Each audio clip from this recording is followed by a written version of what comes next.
Brought to you by the EveryDollar app. Start budgeting for free today. Then how can we help? Oh, hi guys. Thanks for taking the call. You bet. What's going on? So I'm looking for some advice. Me and my wife just recently got on the Ramsey plan. We're on baby step 2. And I'm a full-time high school teacher.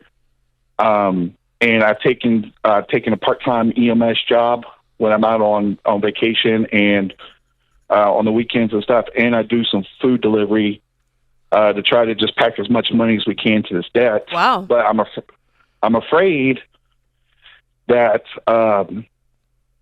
my wife's getting overwhelmed by it. So because you're not home. What's going on, man? You're pretty emotional right now. What are you feeling? It's like a baby Christian. I don't want to be so intense that she's like, oh, you won't let us do anything and this and that.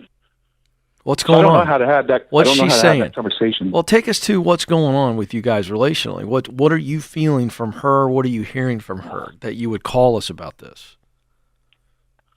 Well, for instance, she works full time at home. Mm-hmm. We have 2 kids. Mm-hmm. Okay. And so when I'm like, all right, I'm going to go, I have a goal to make $50 a day with food delivery. Mm-hmm. Okay. 5 days a week, so that's an extra $1,000 a month. And then on Saturdays, I go work this EMS job, which are 24-hour shifts. Oh man! And that's an extra $360 each day I do that. And then, but she still is like, well, you think you can stay home tonight so that we can clean the house and get ready for our Christmas brunch that's coming up. Mm-hmm. And I'm like, well, you think that maybe you could pick up a little bit of that so that we can continue to stay on plan?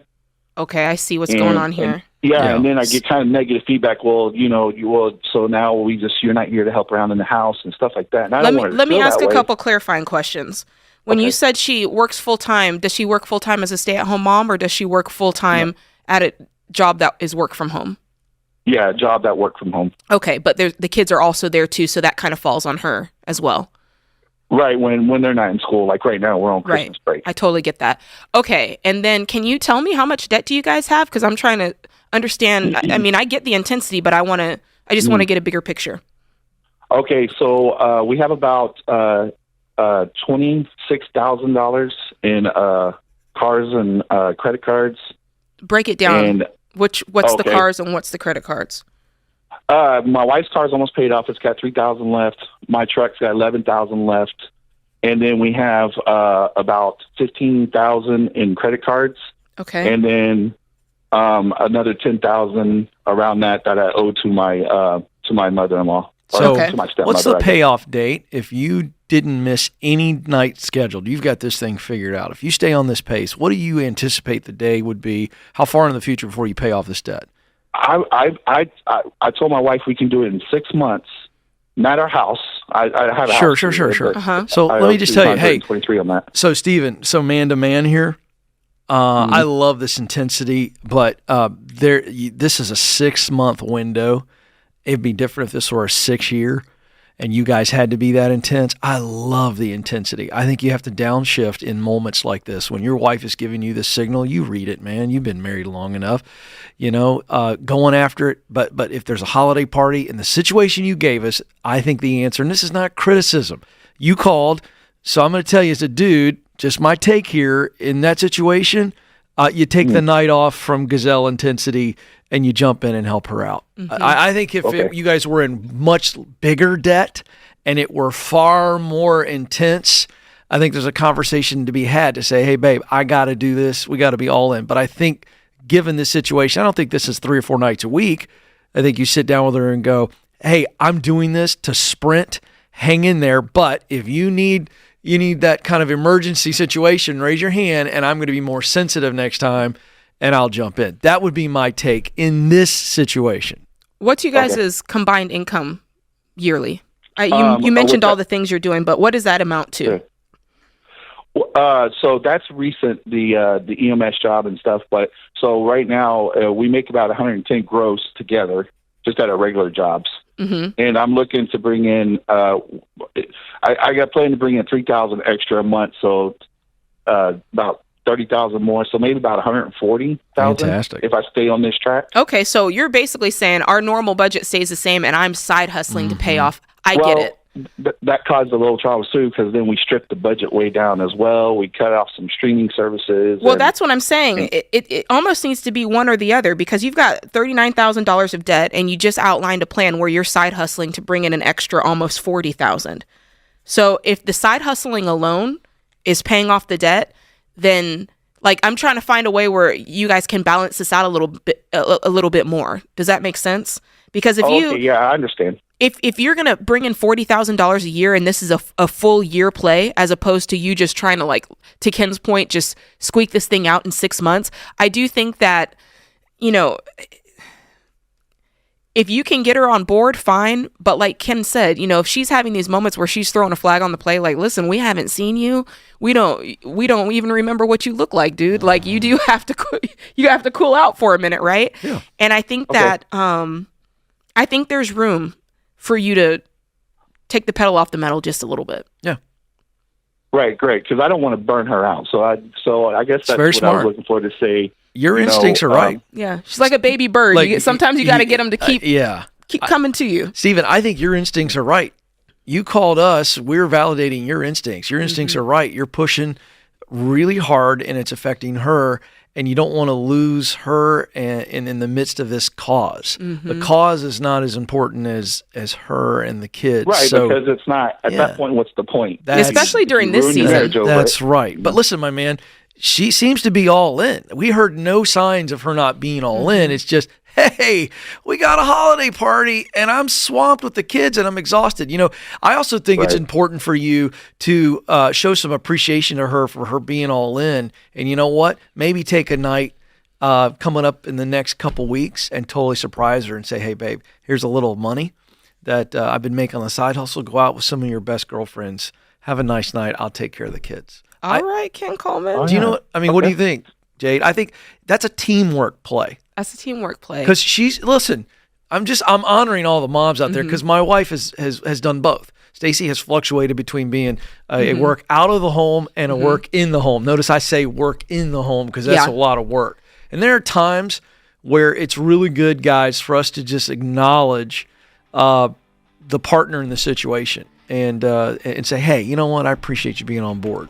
And what it is when you're going at that pace, you have to ahead of time say what the milestones are going to be. Yes. When we pay off this car, we get this. Right. When we do this, and it sounds like they don't have those milestones in place, and that is so important. You need like a cheat day. These big time athletes. That's right. Like I follow The Rock. No big deal. Listen, I like those The Rock. cheat meals. Have you seen the man's cheat meals? It's pretty fantastic. So even one of the greatest athletes, actors, get after it guys in the world, you got those down days. I think mama needs a little time off every once in a while, and you can fund that. And then we keep going with great momentum. Stephen, you're a good man and a good husband. Create your free every dollar budget today, the simplest way to budget for your life. Moses is with us in New York. Hey, Moses, how are you? Good. By the grace of God, doing better than I deserve, and I already know you're doing the same. Just the same. How can I help? Yeah, so I am currently consumer debt free. I have a mortgage to pay. I just bought a house, and I was wondering what your thoughts are on installing solar panels paid in full in cash. Your thoughts on that? Well, they have come a long way in the last decade in terms of efficiency, and your return on investment is a lot better than it used to be. Obviously, some areas of the country get more sun than other areas, and so in your particular area, they can do a pretty good analysis, and the other piece of information that enters into it is the cost of utilities in your area. And so we are, in Tennessee, we have this thing called TVA, the Tennessee Valley Authority, that has worked very well to keep our utility costs way lower than most of the rest of the country. But for instance, in California, where the utility costs are very high and there's a lot of sun, it makes a ton of sense to do solar. In an area like Tennessee, it can make sense, or an area like New York, it can make sense. You just would have to run the numbers out on it, and probably one of the solar guys can give you some really solid data on it. because it has to do with number of hours of sunshine in a year, and the cost of utilities gives you your payback on it, right? That's your return on investment. But the good news is they have become much more reasonable in cost and much more efficient. The technology is improving every day in that world. And so I'm a big fan of solar panels. I endorse them in several cities around America with local people that install them, and I've looked at the numbers on those. I don't, in full disclosure, I don't have them on my home because I haven't found the way I wanted to do it. I live on the side of a hill with a lot of wind, and so anyway, I'm not doing it. But but mathematically, if you're paying cash for them, no payments, in some areas the return on investment is excellent. In other areas, it's good. And so you just look at what your break even is. And, of course, you'd want to break even on them before you sold the house. Right. Because the idea that they increase the value of the house by the cost of the solar panels is not true in most areas. You need to make your money back on the utility bill. And then if your house brings a little more because it's got panels on it later when you sell it, fine. So, in other words, you got to break even on the solar panel of 3.5 years, and you're going to sell your house in 2 years. You don't want to buy them. But if you're going to stay in the home a long time, then you can run the analysis with some local people in your area. And my general comment is, in general, I'm a fan.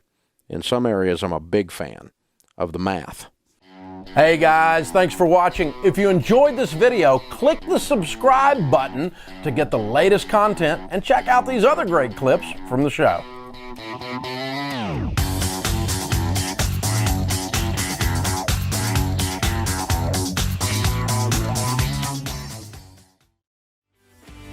Thank you for joining us, America. We're glad you're here. Ken is with us from, am I reading this right? Alaska. Yes, sir. Welcome, brother. Good to have you. Good to be here. You're here to do your debt-free scream all the way from Alaska? Yes, sir. I'm hoping they hear it up there today. Well, we'll have to make it good and loud. It's a ways up there from Tennessee. Yes, sir. So what do you do in Alaska? Working oil fields. Okay. Very cool. Very cool. So did you fly down, drive down, what? Combination. Actually, I rode my motorcycle from Washington over here about back in July, and then went back to work, and I just come back down here, and so we're out riding again, me and my buddy. So okay. Yeah. All right. Very cool. So how much debt have you paid off, Ken? $394,000. Good Lord. That's amazing. Yeah. How long did that take you? I did it in 18 months. Whoa. You must have sold something. What'd you sell? Sold a house. Okay. So I'm homeless right now, but I'm okay with it. Yeah. That's fun. So how much did the house sell for? $245,000. Okay. So that's $245 of the $394. So you still got like $160,000, right? Yes, sir. And what's your income, sir? About $150,000 a year. Okay. In the oil field in Alaska, huh? Yes, sir. All right, cool.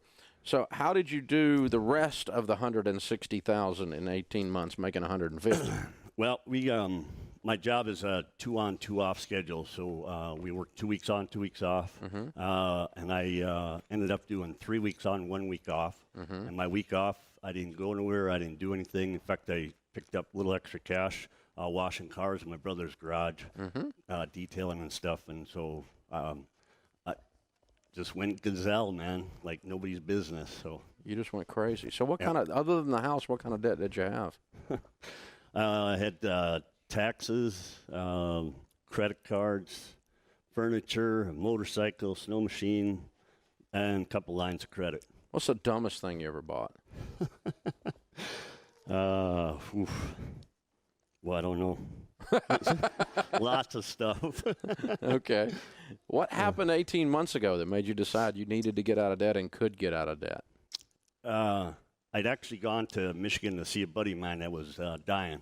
And so I spent the last bit of money I had and the end of my credit card line, and found myself in a hotel room one night because I blew up my motorcycle there in Michigan. And I was sitting in the hotel room begging the credit card company to give me another $1,000 line of credit so I could make it back home. I don't know how I did it, but I managed to get back home, and I said, I'm done with this. I ain't living like this no more, especially with the money I make. And that's what it was. And I just started January 7th. I wrote down all my debts, littlest to biggest, and I just nailed them. Yeah, you did, man. You went after it. Yeah. Very cool. So how'd you get connected to us? Listen to the radio up in the oil fields up there. We get you're on the air every day from 9 to 11.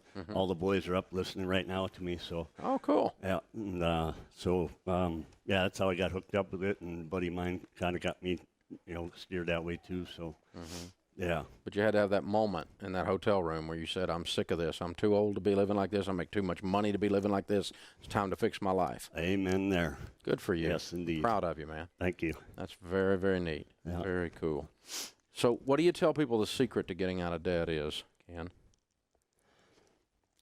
The final goal, the weight off your shoulders.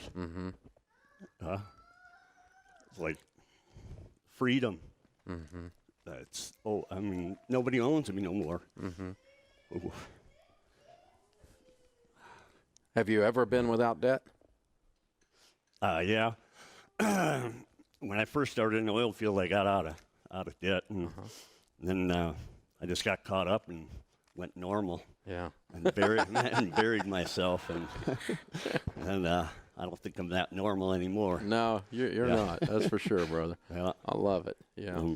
Welcome to weirdness. Amen. We have a club that you have joined. I'll tell you that. Woo-hoo. Yeah, I love it. That's fun. How old are you? Actually, 2 days ago, I hit the big 50. Good for you. Yeah. Very cool. So, Very cool. So, what's the story? I saw the helmet when you came in. You got like a Viking horns on your helmet or something. Was there a story to that, or you just like being a character? a combination, both. I bought it a few years ago when I was out in Sturgis for the motorcycle rally. Oh, it fits in there, yeah. Yep, and whenever I have to wear a helmet in the States down here, that's when I wear. Figure they pretty much can't not see me with that on. Yeah, so. yeah. It does help the drivers to notice, yeah. Yes, and that indeed. way they don't run over you. Yeah. Very cool. Well, Yes. our state is one of the ones that requires that. So, Oh, there it is. Yeah, for those of you at home watching on the TV, now you get to see the helmet. Well, it's got a mullet built into it too. Oh, so. yeah. And I got my own mullet, too. Yeah, so. you got your own, so it's a continuation of your own. That's good. Yeah. Yes, Very indeed. fun. You're fun, brother. This Thank is you. very cool. So, what advice do you give people who are trying to get out of debt? Because you've done an amazing thing here. $394,000 paid off is no small step, dude. This is impressive.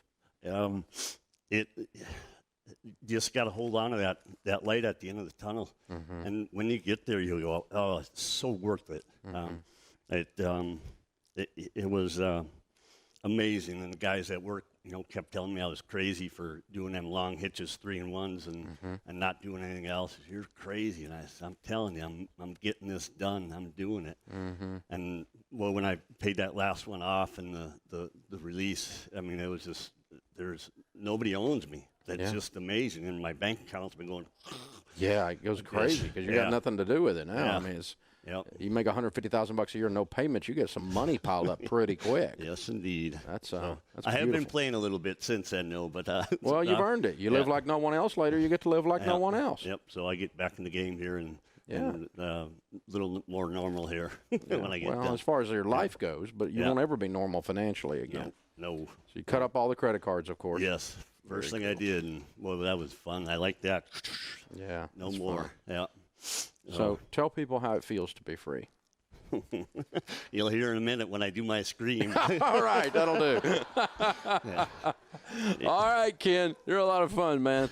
Alaska, $394,000 paid off, 160 of that cash flow, 245 of it the house. He did it in 18 months working on the oil field, 3-and-1s, $150,000 a year income. Count it down. Let's hear a debt-free scream.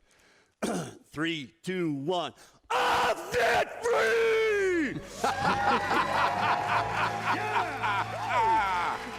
All right. That is fun. That's fun. Guys, if you do not have the app to watch the show happen, you can get a free app for your iPhone or your iPad. You can watch it at DaveRamsey.com/Dave. You missed some pretty cool moments. I mean, you missed a guy who really fun. That was a lot of fun. You missed his helmet. You missed his hairdo. but you missed his passion too. You could hear it on the radio, but man, when you see it, it's just, you got to be watching, especially the debt-free screams. You got to be watching them. So that's why we do it. We do an HD TV show version of this live. It's nothing special. When it's me on, it's like watching ugly paint dry. But you can watch the whole thing, right? And so again, you can get a free app at in the App Store and download it for your iPhone or iPad, or you can watch it at our website, and it's mobile friendly for the other versions. Okay, so DaveRamsey.com/show. Get in there, learn about it, watch this thing. About 500,000 people watch it, so you need to be one of those. And it's very, very well done. Our team spends a lot of talent and money to make sure it's well done every day. Both of those cost money. But anyway, it's very well done. So, oh, man, that was cool. And I wish you'd seen it. Well, you could see it. It's on 24 hours a day, 7 days a week. So you can go download the app right now, and in about 3 hours you can watch it. Because when I go off the air, the show starts over again. And goes and stays on 24 hours a day until I come back on. This is the Dave Ramsey Show. All right, folks, if you just saw the powerful story from Ken from Alaska, he's here on the bike. Dave is coming out to congratulate Ken. That's awesome, brother. How awesome. That was very cool. Very cool. That is a blast. Absolutely awesome. Beautiful bike. Tell us about the bike.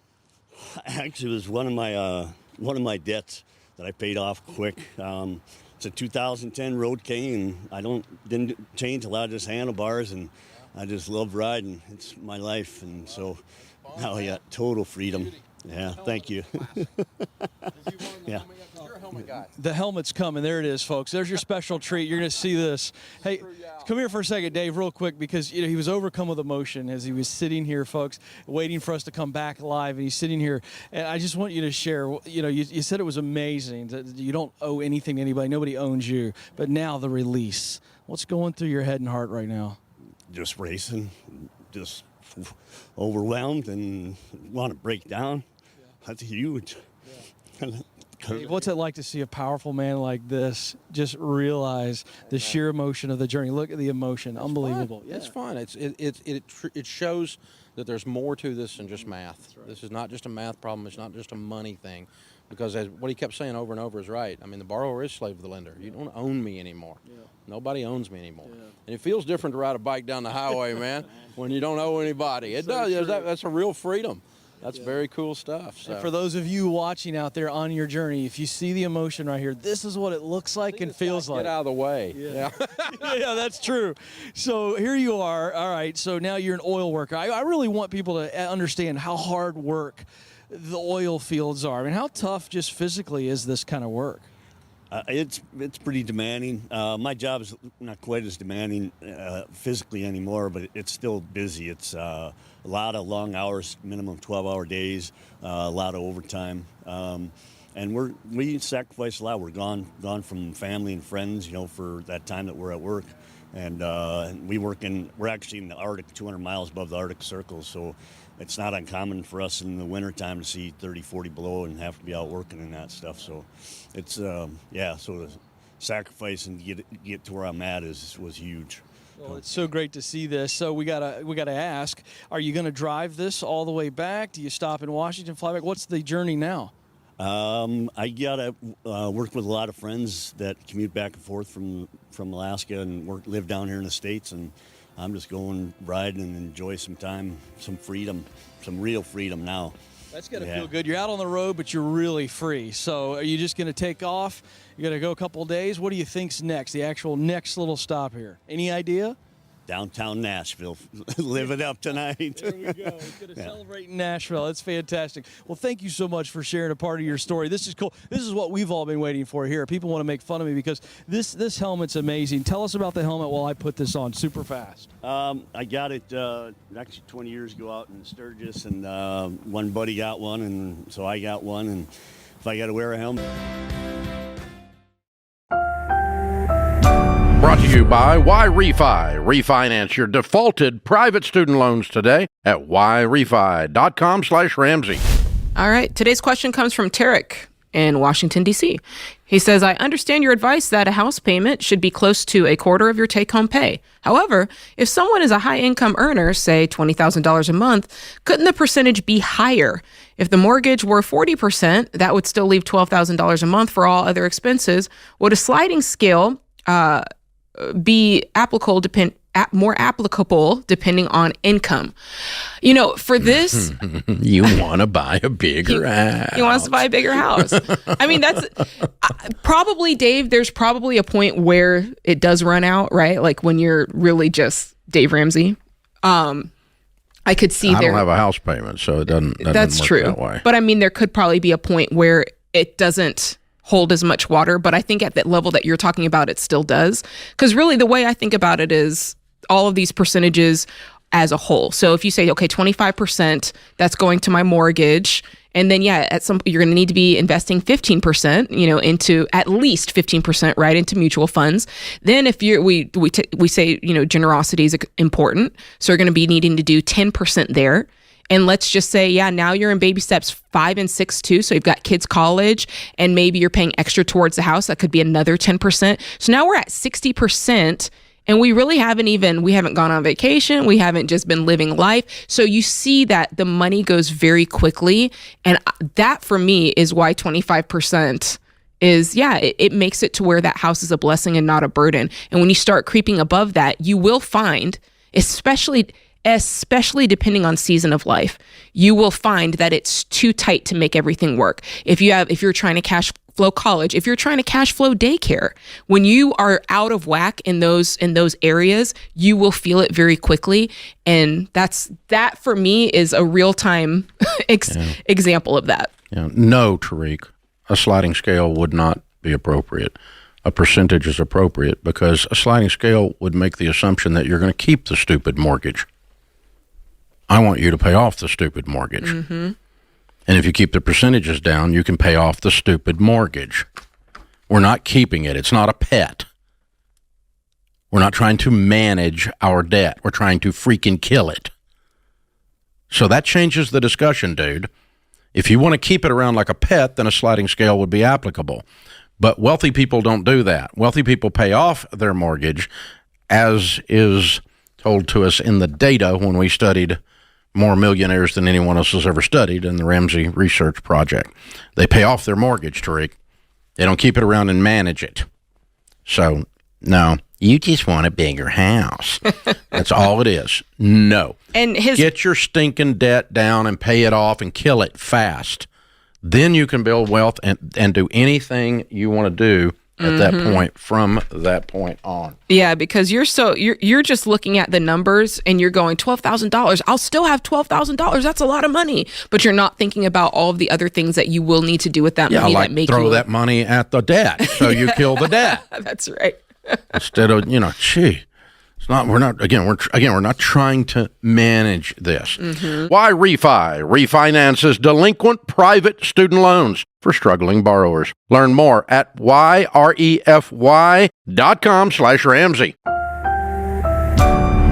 Brought to you by the EveryDollar app. Start budgeting for free today. Just give you a little backstory. My wife and I are debt-free. We're saving up for our fully funded emergency fund right now, and then we plan to start investing from there to fund our retirement. Cool. So we're super blessed, grateful to be debt-free. But so my question is, though, how can we be sure that the dollar is going to maintain its value over the next 30 years, since we are going to be investing and following, what you guys recommend in like mutual funds, 401k? Like, should we be worried about the economy, or what are you guys' take on that? Where's that question coming from? It's a question I hear all over the. I mean, I hear that question everywhere, and I've actually lost many a night's sleep over that question. Where are you getting it from? I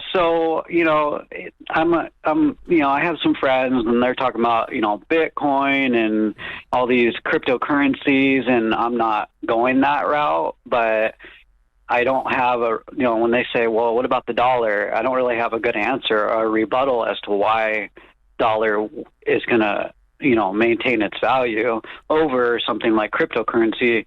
So I just wanted to I guess it's coming from, what is trending. It's just kind of in the air, yeah. I'm going to give you my very primitive answer, and George, who's way smarter on this stuff, will give you a more sophisticated answer.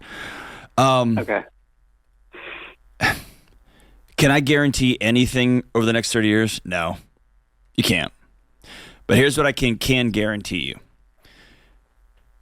If the U.S. dollar, if we woke up one day and the U.S. dollar had collapsed as a global currency, as a localized currency,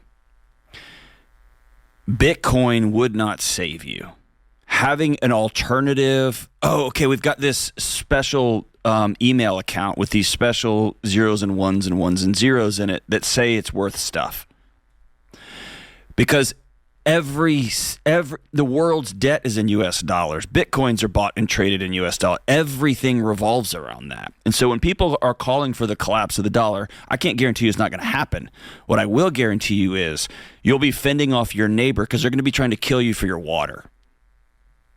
Like you're going to be figuring out how to walk 30 miles to work, to an office that doesn't exist anymore because there's no gas to put in a car. Like it will so change the way we do life for a while that, right. As one of my buddies told me, he's a bank executive, and he said, hey, because I was just peppering him with these questions, and it was actually the response that freed me. He looked at me and said, hey man, I don't have a meteorite plan. I don't have a plan for if the world gets hit by a meteorite. I'm not building that world up. Right? I will deal with that if it happens. But until then, I'm going to do the next best smart right thing that I got, which is buy real estate and invest wisely. Right. And so I think most people don't have a what kind of scorched earth it would be if Wall Street goes away. Right? Definitely. No, that's super good. All right, that was my my dragons and like swords answer. What do you think, George? I fell asleep about 3 seconds into that, John. I know you did. I was bored to tears. No, I'm just kidding. That was a really good answer. And I have similar things to say, but I'll add to that and tell you this. I grew up in a very evangelical household. My mom can't wait for Jesus to come back, right? She sang the songs, she watched Left Behind, we were all in. And so my thing is always Jesus could come back tomorrow, and that could waste all of the effort I made trying to save up this retirement account. But also, what if it's not tomorrow and I still have to feed my family? And I kind of feel the same way about the crypto. Yes, the dollar could get devalued. I don't think it's going to collapse. If that happened, we're not worried about crypto, like John said. We're worried about feeding, trading for gas and ammo at that point. And so to your point, I'm going to invest 15% into mutual funds in the stock market because for decades and decades and decades, I know there's a large chance of a 10% return.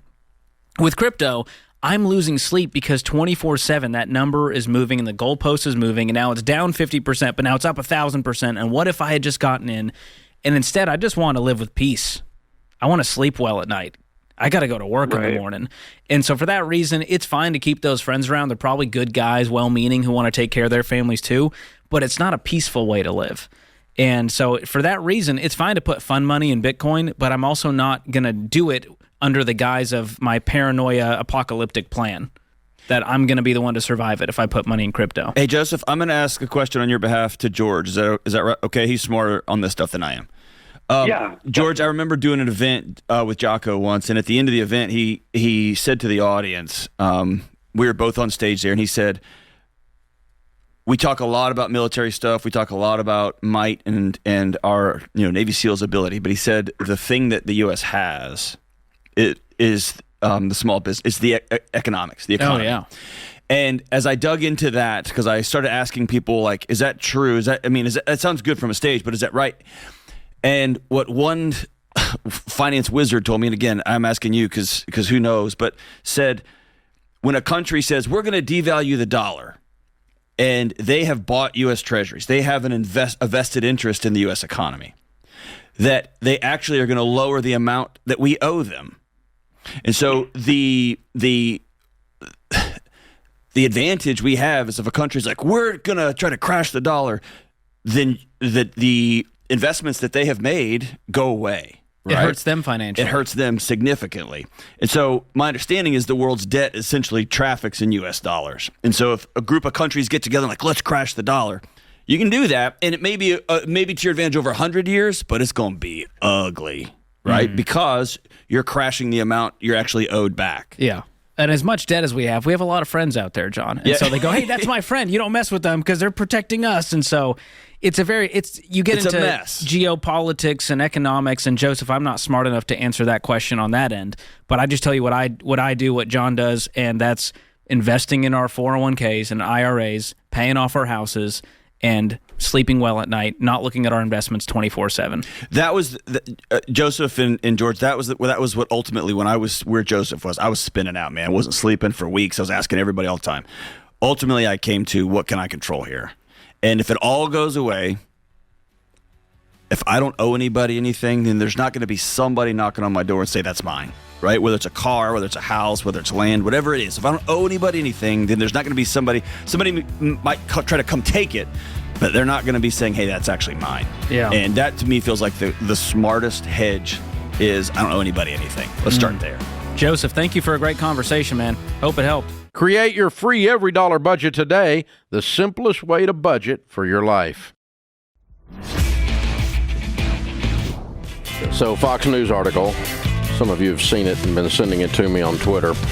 Couple sells all possessions for sailboat, sinks 2 days into trip. A Colorado couple who dreamed of a life sailing around the world had the wind taken out of their sails when their boat capsized nearly 2 days into their trip. A couple's plan for a better life has been sunk. Ba-boom. Okay, Nikki Walsh, 24, and her boyfriend, Tanner Broadwell, 26, decided nearly a year ago that they were tired of working. How can we live our lives when we work most of the day and you have to pay so much of it just to live? Walsh said, who booked timeshare tours for a living. Most of the work you do just goes to your home. There has to be another option, she added. So the Colorado couple sold all their furniture and their SUV and purchased a 49-year-old boat in Alabama to live on and eventually sail the world in. The couple moved on to the 28-foot boat, which was in the marina of Tarpon Springs, a town of Florida's Gulf Coast. Lived there for months with their 2-year-old pug, Remy, while they stocked up on food and supplies. The couple had planned their trip for a year, both quitting their jobs and selling all their worldly possessions in Colorado before moving out to Florida to live on their 28-foot boat. We were pretty prepared, Walsh said, of gathering items to last them for their planned trip to the Caribbean. However, the two were not prepared for what happened next. Nearly 2 days into their venture, the couple's boat capsized in a channel of water called John's Pass. We thought the channel was where we were going, but it wasn't. Walsh told the Post, telling the publication they were armed with a GPS and paper navigation charts. Local boat captains say the sandbars often shift in John's Pass. We started freaking out because waves were coming. Well, you were on the ocean. And it was tossing our boat back and forth.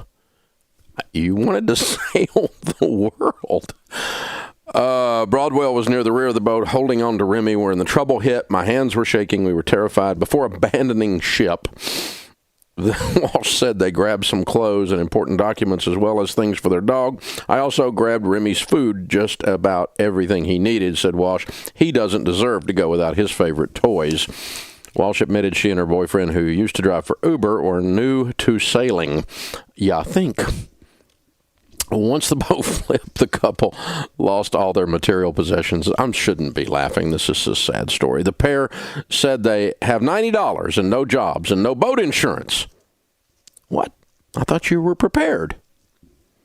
However, the couple, who has been left with just $90 in cash, no jobs, no boat insurance, say they're still hopeful for their world sailing plans because they've started a GoFundMe begging people to help them not give up on their dreams, in quotes. The pair is seeking $10,000 to rescue the ship. This is not a ship, boys and girls. It's a boat. It's 28 feet long. It's in 4 foot of water. Sunk off the coast of Madeira Beach, Florida. Said raising the boat alone will cost $6,700. We've got a lot of family helping us, but it's hard when you've lost everything. You only have one life. Why not spend it doing what you love? Why spend it doing what you don't love? Money isn't everything, he told the Post. Yeah. money isn't everything, why is the GoFundMe there? Apparently, money is something you need. What I'm having trouble with is they're 24 and 26, and they were tired of working. They were tired of working.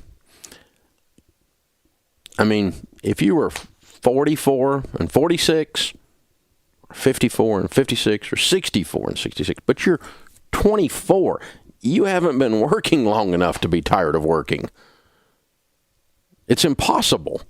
But money isn't everything. Boat insurance is, but that costs money, but money isn't everything.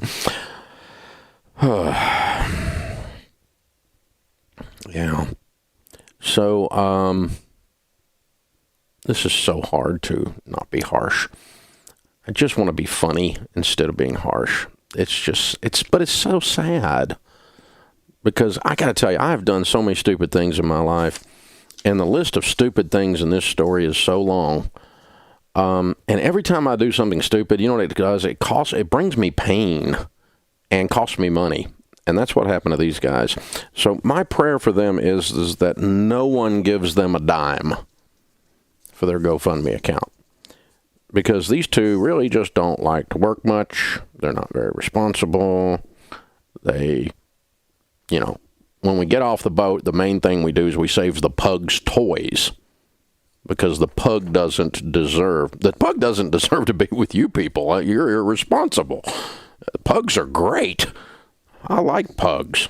He doesn't deserve to go without his favorite toys. This is what's occurring to her as her boat is sinking without insurance. The pug toys.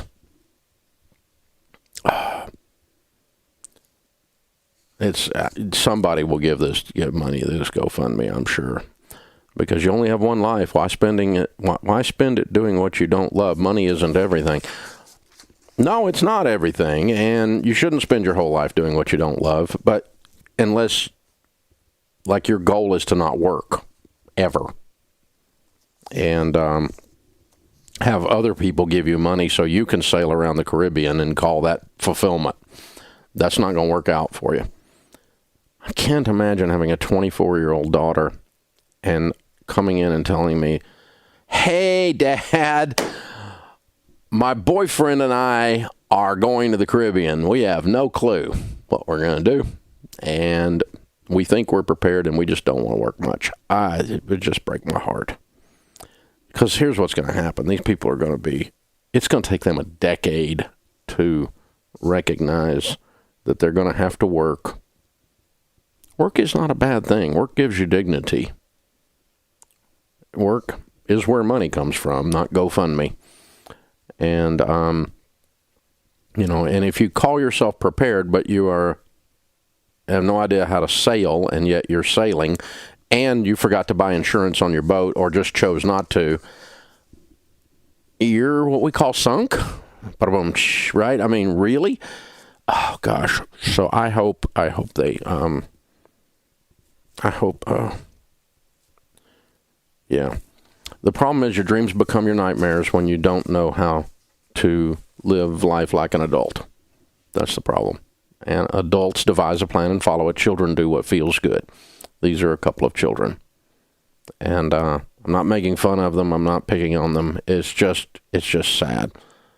And what's sad is it's actually a news story, and I'm so stupid I actually read it. So, and then took a whole segment of the show on it. But, the point is that sometimes I'm poor. Sometimes I struggle with money because of my stupidity. Sometimes I struggle with money because of my lack of character. Sometimes I struggle with money because other people take advantage of me. Sometimes I struggle with money because of the situation I was born into, and I haven't learned to rise above that particular situation yet. So there's legitimate reasons that people are poor that are not their fault. Not these two. These two, 100% of it is their fault. And that's pretty much stupid tax on steroids right there. And I was older than them when I lost everything because I was stupid, and I lost a lot more than that, and for a lot of different reasons. But Yeah. Just doesn't work, folks. You're going to be doing work, and then if you're smart, once you get your bills paid, then you'll start doing work that you do love and that you do care about and that does have meaning, but you're going to be doing work. It gives you dignity. It causes your brain to work, and it causes you to be able to live your dreams rather than somebody else's nightmare. What a mess. This is the Dave Ramsey Show.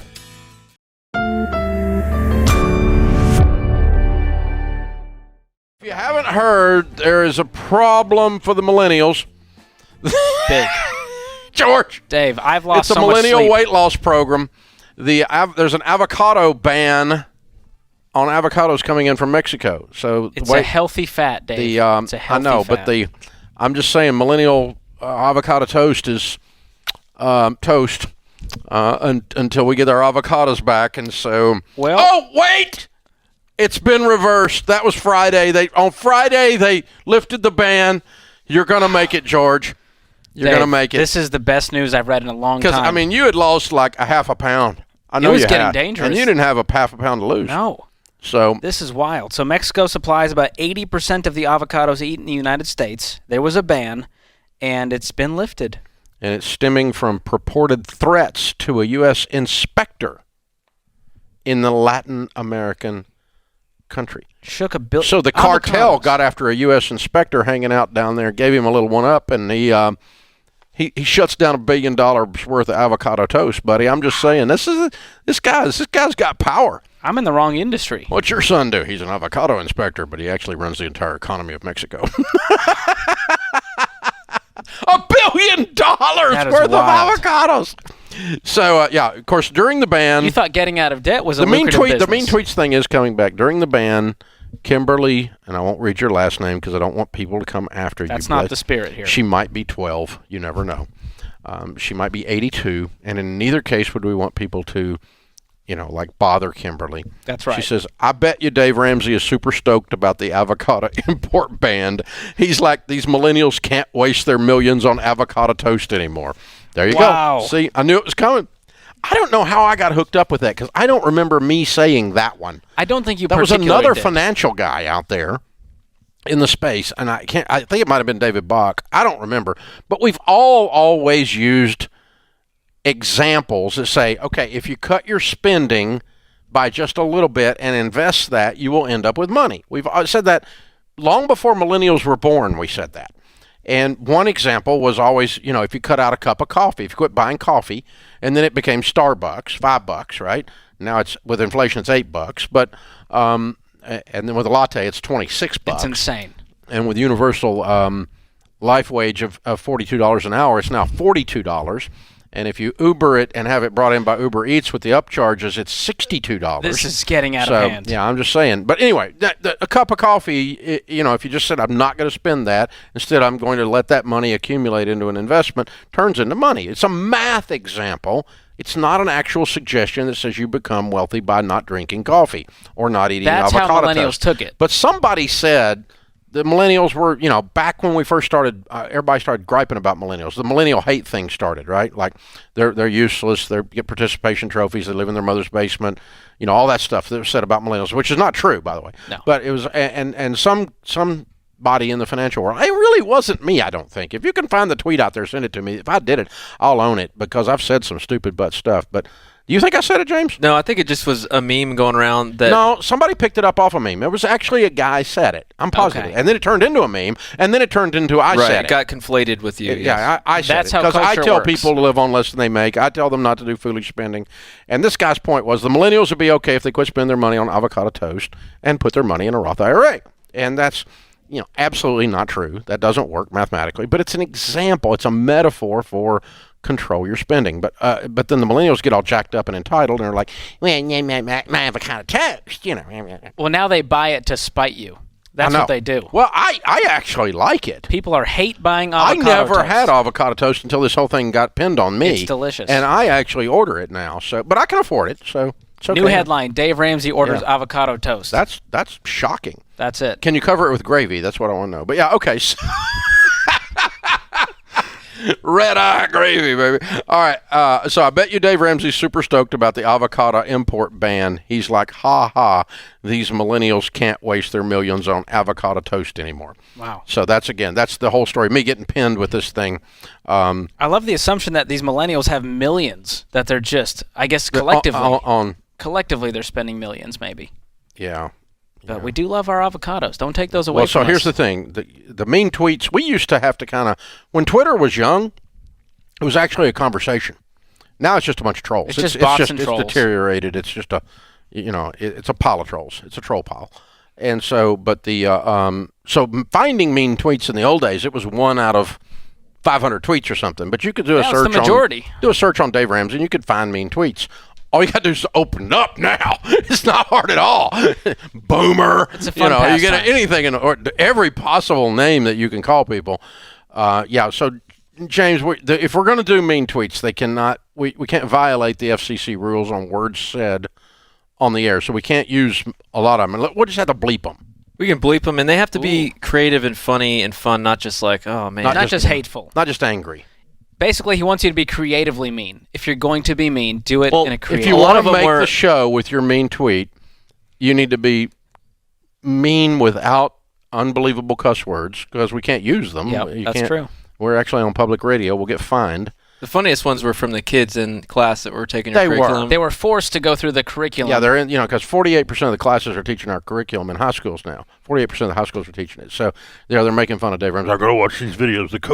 Wish the coach would actually do his job and teach. And now he's a coach. He's not a teacher. Yeah. And now you've passed it on to me. I hosted our latest curriculum, so now I get the hate mail. You get hate mail from kids millennials? saying this guy's a tool. Really? Yeah, You're know what a tool? happens. I guess. I don't know. I don't even know what a tool is. Huh. But, hey. It's an avocado tool. Avocado tool. I'll take that.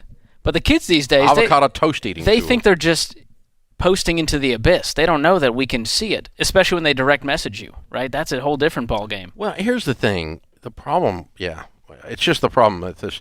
I think we're going to see a change in this. I think it's in the air because it's gotten so far out of control. And the problem with this is that, and we kept trying to tell people this in the early days with social media when it first started, especially Twitter, and it's going to come back to bite you because this stuff is forever. Even if you delete the tweet, somebody could have screenshotted it. Oh, yeah. Even if you delete the Instagram comment, somebody could have screenshotted it. And so I'm up to I think I've blocked 10,000 people now. That's impressive. It was a hobby for a while. Yeah, you got to automate I would kind of drink my morning coffee. I block 10 a morning, That's good. And it's like... Pace yourself. Well, if you're going to cuss me and, all this other stuff, but I... Well, now it's a medal of honor. I don't know if you know that, but people are excited to get blocked by you, and they hold it up as a badge. Really? It's a thing. They brag about it to their friends. Oh, man. It's a real thing. Who knew I could create a different kind of... It's the only competition they can win. So they like to hold that up. Sorry. Was that too? I'm sorry. I take it back. That was good. Take it back. Zing! It's a sport. This is a trophy you actually earned. Yep. The Blocked by Dave trophy. You can't mount it on the wall, but it's great dinner time conversation. Wow. Well, I mean, moms and dads that raise kids that say things on the internet that they would never have the backbone to say in person. Because you get your face punched in if you said this to someone's face. Yep. And so, and I watch them, they're talking about some quarterback or some vaccinated thing on some quarterback or whatever. They're wearing out Aaron Rodgers. They're wearing out whoever. And, as if you stood in that guy's presence, he's the size of not Aaron Rodgers, but I mean, sure. He'd have one of his linemen pound you into the ground like avocado toast. I mean, there it is. Yeah. We got a full circle. So, we came back around. All right, mean tweets coming up. Not this segment, but soon. James is going to try to collect ones that are actually funny. James might write some. Be careful. James, be careful. He could get the booth people. Don't get on his bad side. The booth folk might come after me tweets to get back at me for calling them booth folk. They've got a lot of dirt is coming. The comeuppance. You have no idea what's coming on the internet now. This is the Ramsey Show.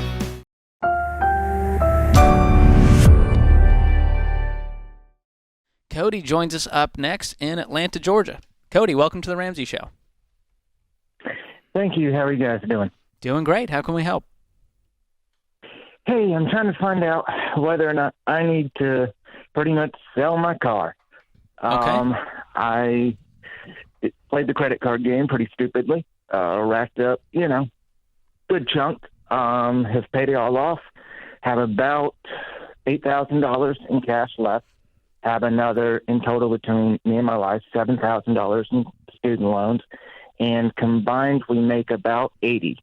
And we just had a kid about 4 months ago. Congrats. And we owe, thank you. We owe about $25,000 on a brand new 2022. Wow. What car is it? Chevy Equinox. Okay. And what's your total debt? All I heard was the 3.21. student loans in there. Nothing. We don't own a house. The car is our only debt. That's Oh, it. the car is That's the all only we debt. have left. Okay, you had mentioned Yeah. student loans, but I guess you said you paid that off? No, we have $7,000 in student loans. We paid off all the credit cards. Okay, The credit let's cards just are paid quick off. definition of debt. Owing anything to anyone for any reason. Is there any other debt you want to tell us about? I think he Cody? said it. I think he said 7,000 in student loans. Yeah, but then I said, is that it? And he said, it's just a car. I'm That's the only I'm debt. sticking up for you, Cody. Okay, Cody. I'm just trying to get my ducks in a row here. So we got 7,000 in student loans, 25,000 on the car, and you're wondering if you should sell the car to get out of all of this debt. Feel like I'm asking a stupid question. No, there's no you're stupid not. questions. No, you're not I at want to get all. my details straight so we can help you. Yeah, so What's the car worth? Pretty much the loan, trade-in value. What I owe on the loan is what it's worth now. Okay, so it's equal. It's worth 25, you owe 25. Correct. It would be a wash for me. I'm just wondering, especially in today's market, especially since we have, besides the student loans, we have no other debt. But we also want to save up for a house. So it's kind of like, okay, what do we do? And especially we've even thought about selling a car and not having a car. We both work from home. We're like, if there's an emergency, call 911. No, Cody. Whoa, Y'all have a so this kid is your now. only car? Yes. Oh, Correct. yeah. No, we Okay. need a car. I would, yeah. I'm gonna put a car up there with like at least one. Now you have 8,000 in the bank, you said, right? So Correct. So Okay. for me, Cody, the rule of thumb always is if you can't pay off your car in 18 to 24 months, you need to sell it. Do you think you guys can pay off $25,000 in debt in a year, 2 year and a half? We probably could, but we want to do it sooner. Okay, so that's my question. So you could keep the car. Yeah. And you guys could pay it off, total 2 years would be the most, but maybe if you could do it in a year, year and a half. But if you don't want to go through the pain of all of that, you have an asset right there that you can trade in, take some of the savings. You guys would get a beater. It would not be a great car, but you're talking about selling the car anyway, so I don't think you're too concerned with it. And then throw some money at the student loan, get that paid off, then save back up to pay for a car. So all of that would be the route you would go versus just decreasing your lifestyle dramatically to pay it off. But you're going to be decreasing your lifestyle anyways, Cody, to get some money to get that beater and to pay off your student loans, and then to save up for another car if you want to replace the beater. So yeah. So to recap, Cody, what would we do today if you decide I'm going to sell this car? Sell the car for 25, the loan's gone. Now take maybe 7,000 of the 8,000 you have in the bank, go get yourself a reliable used car, and then you're at baby step 2, paying off those 7,000 in student loans, and you can do that much more quickly, right? We're talking a few months. Correct. Yeah. So it speeds up the process by a year and a half. Maybe. Yep. Which I think excites you more at this point, which is great. Yeah, well, especially because we don't have a ton in retirement or 401k, which Yep. We're in almost our 30s, kind of scares us a little. Well, you got time, man. You guys are still young. You got this.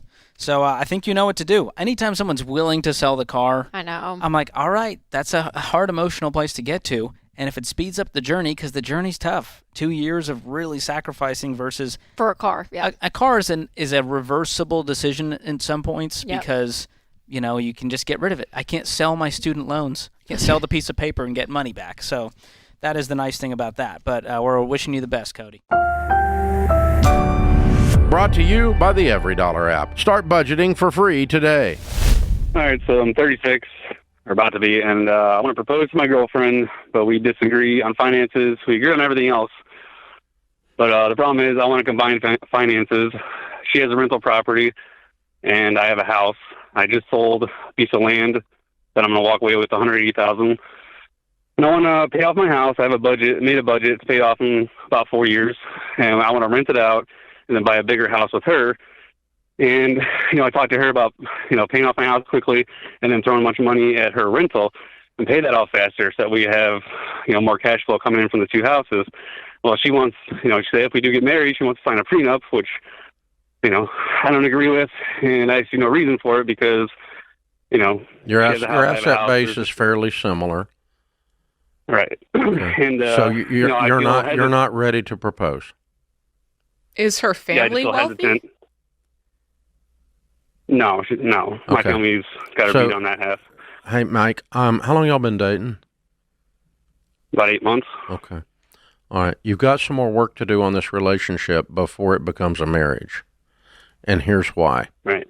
You called and asked our opinion, so I'll give you my opinion. I'm going to treat you like you're my kid because my kids are your age, okay? The number one cause of divorce in North America is disagreement over money. Money fights, money problems, okay? And you are sitting square in the middle of it. And here's the problem. Jesus said your treasure's where your heart is.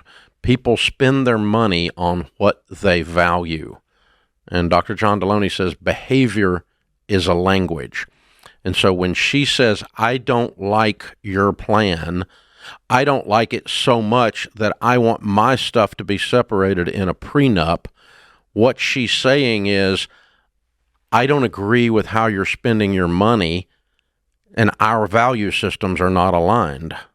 Hey, George here with a quick interruption. If something were to happen to you tomorrow, would your family know where to find your life insurance policy, your will, even your Netflix password?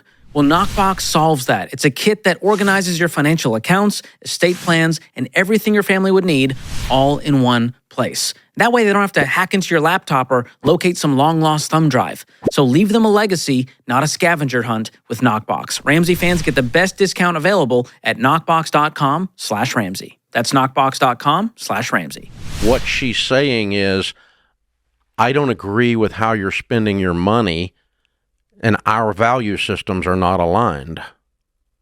You value different things. And if you want to go super extreme, she likes her rental property more than she likes you. Right. That's super extreme. That's super extreme. I think she's kind of short.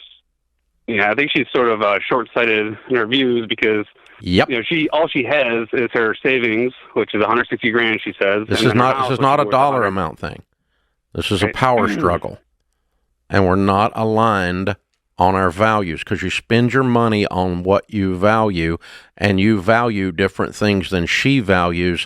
This makes for a very long and uncomfortable life if you stay married, and you probably won't statistically.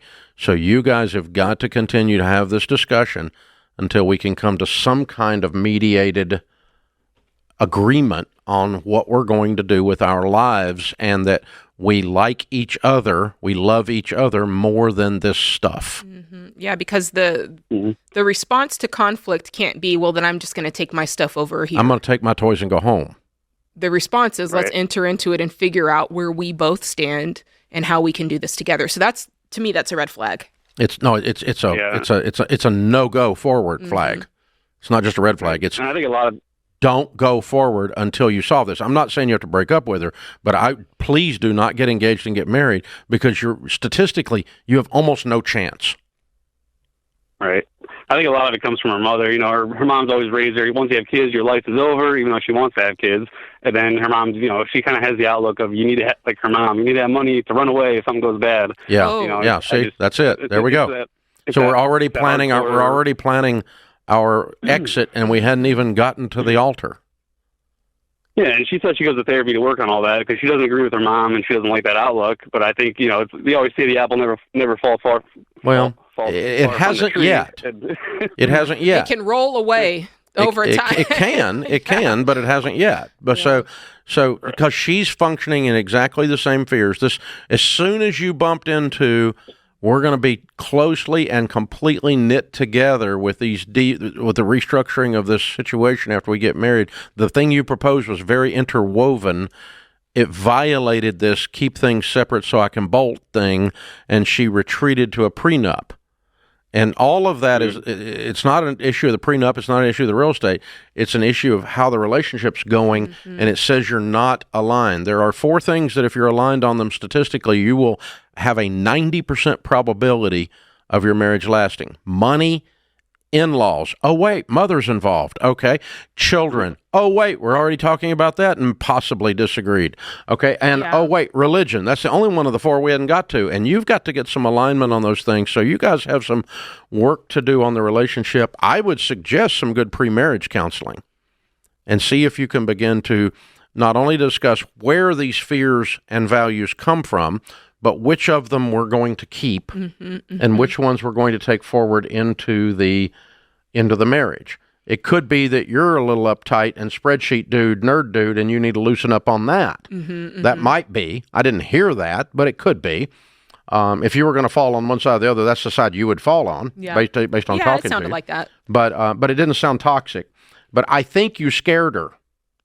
Well, I think it sounded to me like what she was dealing with was fear-based, and it wouldn't have mattered who the guy was. Oh, that's right. That idea of the getting... proposal of the interwoven freaked her out. Yeah. And so it's not a discussion of the validity of prenups. It's a discussion of the proper way to do marriage relationships for statistical probability of success. Right. That's right. Hello. Right. I mean, that sounds like no romantic at all, but there you go. So, because, I got, 43 years I'm in, you want the statistical probability of success. It's really, really good. Yeah. You want to be where I am. It's sweet. I got 8 grandbabies. I got 3 wonderful people have married my children that I love dearly. Yeah. I actually like them all. That's so weird. You know how weird that is? Weird. That means I raised children to pick well. Okay, and so the whole family actually got together Sunday night. We had a blast. Oh yeah, I saw some of the videos. Yeah, dunking them. Yeah, the whole bit. So that's not an accidental thing. Well, let me ask you this, because I don't want to put a broad blanket over it, but I kind of feel this way. Don't you feel like when you're dating, like when you're in that phase between dating, about to get engaged, don't you think it should be easy? It's been so long, I forgot. Like, I just feel like, I'm like, man, to have these level of disagreements and fights, like that he's always 36. just feels like, that's true. They're a little bit older. I was 22. Yeah, I was 22. We got married when I was 22. That's so true. I don't have anything to put that on. He's been single a long time. Yeah, standards are higher. You got 2 older singles. Yeah. They're more entrenched. That's true. That is very true. When you're 22, it's like, yeah, whatever. It's like, right. Or at least it was for me. And for me too, now that I think back, I'm like, okay, that's why I said I don't want to make it a broad statement, but it's very important to be aligned on those 4 things. And if you combine that with a 6-month or so engagement period minimum, maximum of a year and a half, and you combine that with pre-marriage counseling, those 6 things combined will put you in the 90 percentile that you'll still be married 25 years later. Yeah, I believe it. And so living it. Pre-marriage counseling aligned on those 4 things and a reasonable length of engagement, not too long, not too short. And the data, that's all from research, folks. That's studying the actual divorce stats. 50% of the marriages end in divorce. Yeah, that includes all these people that should not have gotten married in the first place because they didn't do any of those things I just talked about. Right. And if they did them, they would have run away. That's right. Yeah. Run away. Like Jeff Foxworthy said, when I was a kid, we had a cat and it tore up Mama's curtains. And the next day, that cat ran away. Oh yeah. So you run away. You go to the farm. You go to the train station. Yeah, you run away. You That's run. funny. So I don't think that's where the stage that he's at. I don't think Mike's at that stage. No, he's got a lot But of he thinking is at to the, do. as the teenagers used to say, the define the relationship stage. Yeah, they got a lot of thinking and decisions to make. The Hard ones. DTR right now, and you're going to have to sit down probably with a good pre-marriage counselor and help you work through that. She's probably a keeper, but not yet. Create your free every dollar budget today, the simplest way to budget for your life. Years ago, I was sitting in Financial Peace University classes, and people said, what do I do first? And what do I do after that? And what do I do after that? Where do I start? In my situation, what do I do? And out of those conversations, we started realizing we all need a good financial planning, clear path. A clear path to go from wherever I am to wealthy. That's financial planning.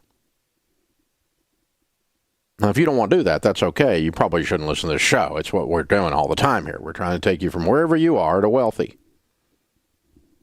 Wealthy and stable, for that matter. Not only getting out of debt, but there's a reason to get out of debt. You get out of debt so that you can retire with dignity. You get out of debt so that you can change your family tree. You get out of debt so that you can build wealth and be outrageously generous. So the baby steps was developed out of that.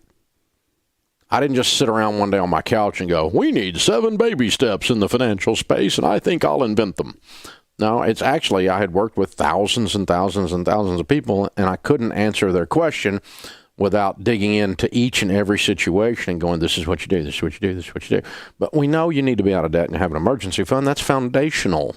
Any of us in the financial planning arena know that. It's foundational. And we know you need to be investing to be able to build wealth. That's foundational. And we know your mortgage is big, so paying that off, it's foundational. So just the question was how to put those in an order that was practical and applicable that actually worked. And that's where the baby steps were born.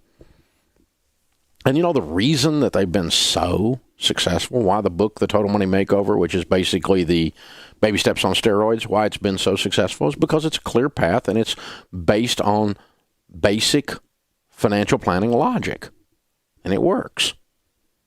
And so even my friends in the financial planning community that don't like me grudgingly admit that the baby steps is freaking genius. And because it is. It is. Not because I'm genius, but because it's a clear path, and we all need a clear path to do whatever it is we're going to succeed at. What are the things I need to do to get to winning if I'm not winning? What's the steps? What's the clear path? We all need that.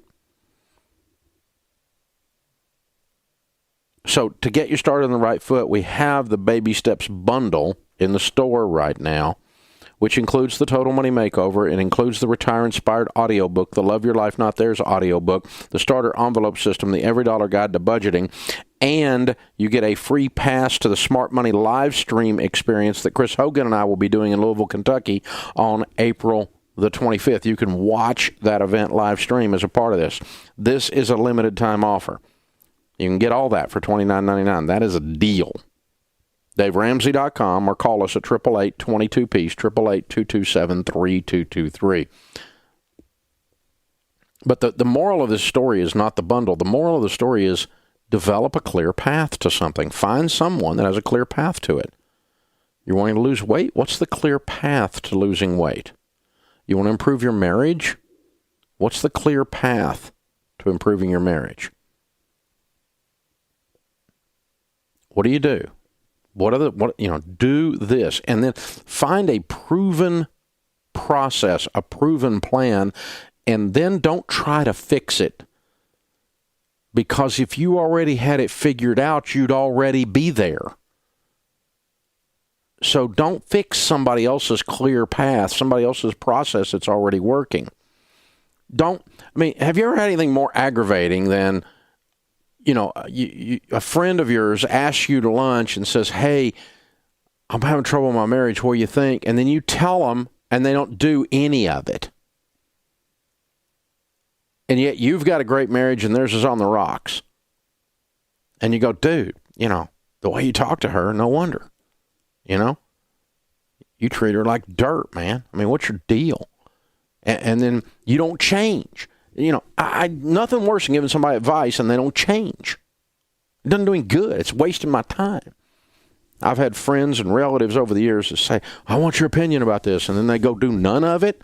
So the next time they want to take up my time for my opinion about something, I'm not as available.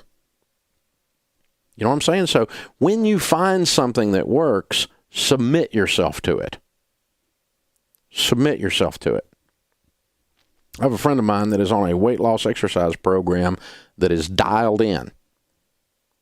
And she has lost 65 pounds and is in great shape. But you know what she did? She did not try to fix any of their system. She did not try to modify and do her version of any of their system. She found their system. It absolutely works, and she's doing every iota of it. She completely bought in. Join the cult. Shave your head and drink the Kool-Aid, right? Submit yourself to a winning process. That's what she did with that weight loss and exercise system, and it's worked to the point everybody's going, what did you do? I mean, chick lost 65 pounds. That's noticeable. Hello. Everybody's going, what up? What'd you do? And then she tells them, but then they don't go do it. Uh-huh. There you go. See, right there. It's exactly what I'm talking about. Dr. Les Parrott, that is going to be speaking at the SMART conference, has a wonderful system on his website that you can take a marriage analysis called Deep Love, and you can take an analysis, a survey, and fill it in, and then it will tell you the areas of your marriage that are strongest and the areas of your marriage that you need to work on. And it will give you exact steps to go work on those. Now, Les is one of the best-known voices in all of the marriage space. And as far as putting a survey together and developing a system and a thing that spits out suggestions, he wrote a lot of the programming for eHarmony, so shut up. This guy, he's the best in the world at this. So you can take that Deep Love assessment and then read it all and go, yeah, well, I don't agree with you. Shut up. I don't care what your opinion is. You're losing. When you're losing at a space, don't give us your opinion about the space. It makes you look stupid. Don't do that. You're losing. If you're losing in a space, don't have an opinion. It makes you look stupid. Don't do that. You do what someone who's not losing says to do. Why is this hard? Because we all have egos. I'm amazed at the number of broke people who have strong opinions about my investing advice. Is that not the dumbest butt thing you've ever heard? You live in your mother's basement and you write a blog about how Dave Ramsey's investment advice is wrong. Get a job, son. Get out of your mother's basement. Nobody cares what your opinion is when you live in your mother's basement about finances. You're a broke loser. Seriously. Think about this. Why do we do this stuff? It'd be like me having an opinion about growing hair on top of my head. That would be dumb. I don't have any hair on top of my head. I'm not good at growing hair there. For me to have an opinion about that would be stupid. Obviously, whatever I'm doing there is not working. Why would you follow me on that? You shouldn't. Find somebody that's winning at something and submit yourself to a proven process. Whether it's your spiritual walk, your marriage, your finances, your physical condition, your parenting, find somebody that's winning and submit yourself to their process. Evan is with us in Bowling Green. Hi, Evan. How are you? I'm better than I deserve, Dave. How are you? Just the same. How can I help? Hey, I just called in. My wife and I actually are, I just needed some perspective. And we've gone through the financial peace class, and it just seems that we waver from it. We both have, I make $28,000. She makes about $19,000 a year. Mm-hmm. And we both have I say we both because we're married. We have a $70,000 debt. Mm-hmm. And that's including her bachelor's degree from Daymar College, mm-hmm. and then $11,500 in car debt, Dr. Bill $6,000 give or take, mm-hmm. and then a mower, $1,700. And the Daymar is the biggest one. I think it's around 55,000. So together we make 47,000. And I just kind of wanted to hear your logic on it. My logic on what? On what we should do and how do we get out of it. I feel like that we just keep looking at this mountain and it just never gets any smaller. It's because you don't climb it. Yeah. I mean, if you just sit there and look at it, it ain't going to get smaller, is it? No, sir. You got to put one foot up there and start, grab a hold and let's go. And the only reason you would start climbing a mountain, though, the only reason you would start working a plan is if you thought it was going to work. There's something about when you went through Financial Peace University, the switch didn't flip in your head. Somehow you thought, this doesn't work. Or you'd have gone and done it. I think the only thing that, I agree with you. And that's the hard part about it is the application on an everyday basis. And it's okay, so we have to keep on track on where we're going. And then the doctor bill came from where she was outside mowing the yard without shoes. And, we had to go to the ER. She fell in a drainage ditch and cut her foot up pretty bad and had to have stitches. And it's those things, and especially with our income, we can't, with paying, we're trying to do the snowball thing, pay the smallest things first and then add up. But it just seems with that and with certain occurrences throughout life, especially the drainage ditch, was just something that was just unexpected, and it's taken us back, and it is putting us back into a spot where we can't pay extra, or we're just paying the minimums now. And finance a car, we bought another car. So if you bought a $1,700 lawnmower, how did she fall in a ditch pushing a lawnmower? Right. Well, the lawnmower situation was another thing. We could either let the grass grow, or we could have bought a cheaper lawnmower. Yeah. Sorry about that. That's a dumb moment. But I mean, if you have a $1,700 lawnmower, how does she fall in the ditch? Well, I'm just curious. She was a push mowing out front, and the push mower was what there she was was doing. a part of it that you couldn't ride. Yes, sir. Oh, yes. I got it. Okay, I'm just curious. I'm just thinking. Oh, yeah. Well, okay. You throw your wrench, I guess. All right. So, here's the thing. If you have a big enough why, if you say, let's just say something bizarre, okay, something weird, okay, that's not going to happen, but just to show you an example, okay, as a metaphor. Okay. If I said that you were going to die in 14 months if you did not pay off $25,000 in debt in the next 14 months, you'd go nuts. Yes, sir. You'd work like a crazy man, and you'd sell stuff, and you wouldn't have problems staying on a budget. You would get there, because if you don't, you're going to die. That's extreme, and that's obviously weird. But my point is, you would have a really big reason that would cause everything to revolve around that reason. And you don't have a big enough why. You're just living life. And, what I would say is this. I want you to get scared of being normal. And you're not scared of being normal yet.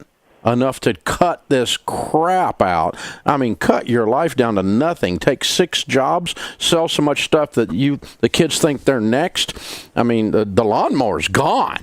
You're pushing the whole thing. Probably the car's gone. I don't know.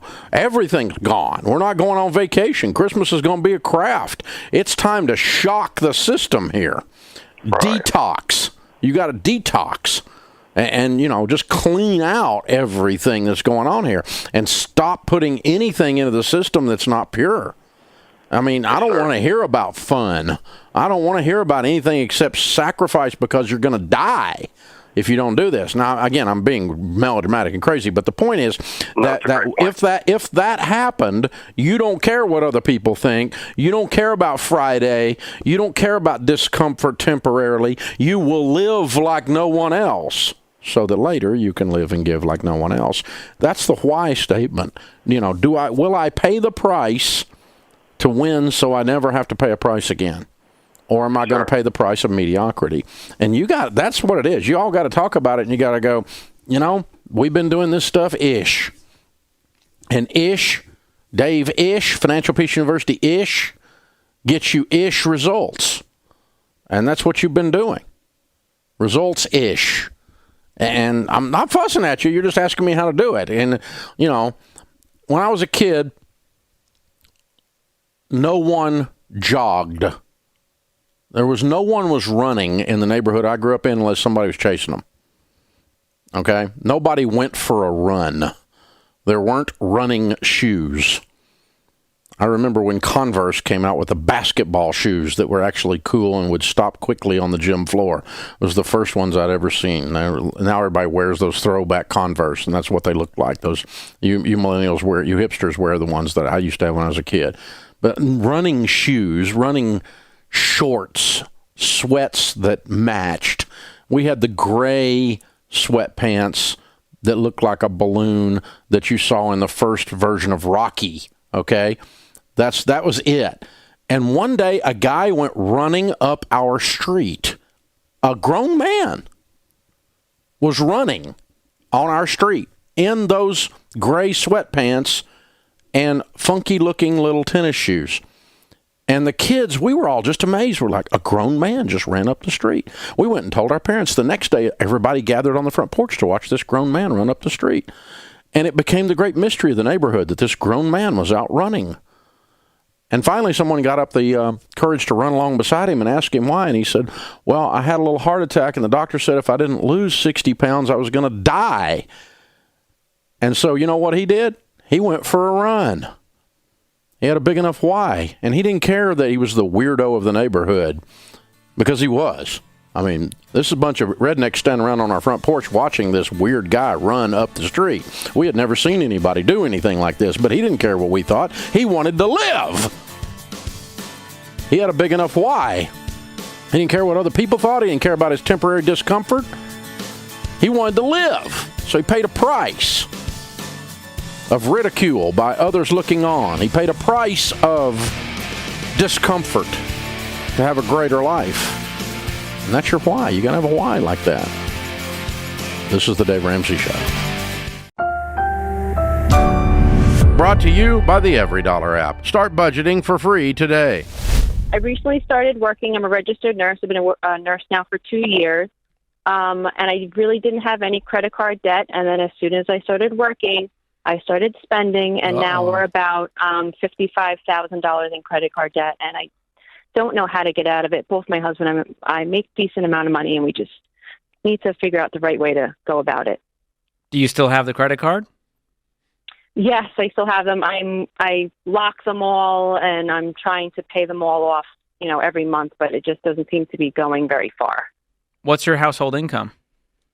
I make about $100, and my husband makes about $230, $250. It ranges with his overtime.